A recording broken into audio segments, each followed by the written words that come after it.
So you have a politician who is a minister in one of the parties, not a real party obviously because this story is not real, and he is exceptionally homophobic, and his politics has been built on his homophobia and his misogyny, and people have voted for him. But of course something happens to him and he resigns in disgrace, which creates this space for other people to try and get this seat. So there's a by-election looming. But there's a new party in town, and they're fronted by a husband and wife team, and they want the seat. And the only thing about them is that they're very shallow. You know, they're very photogenic, but they're very shallow. She is not from a political background, but he is. But he's a bit of a twit, and he knows he needs to do something in order to try and make them sound and look like the real deal. So he deliberately hires an out and proud PR guru who's very, very provocative to try and buff and polish them and get them ready, and also to try and appeal to the jaded electorate as to why that they should vote for them and let them get this seat. But of course, once you get these three people in a room and machinations start, everything changes. At the root of it, it's just such a good story.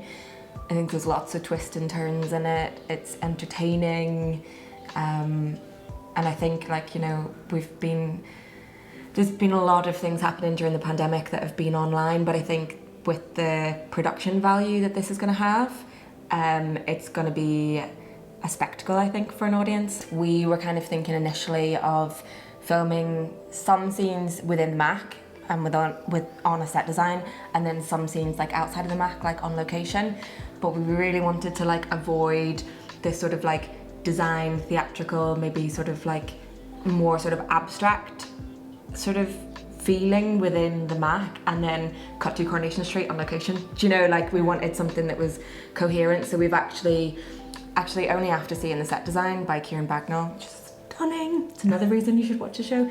I decided I really wanted to film all of it on the set. But we are going to be filming like scene by scene or location by location rather than as a full play. So it's much more filmic in its approach, like in that way, sort of, which I think makes it slightly more hybrid. Yeah. I am so excited to be working with Amanda Verlaque. She's one of those people that I can just completely soundboard off, and we have sort of very similar ideas about things, but with very different approaches, I think it's fair to say.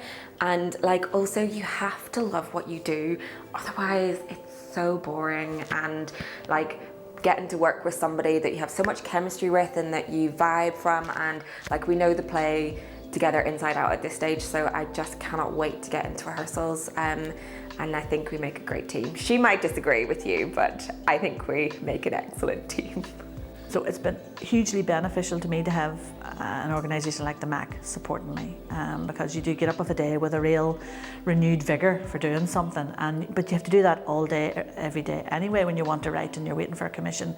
But to know that these guys are supporting it has been amazing for me.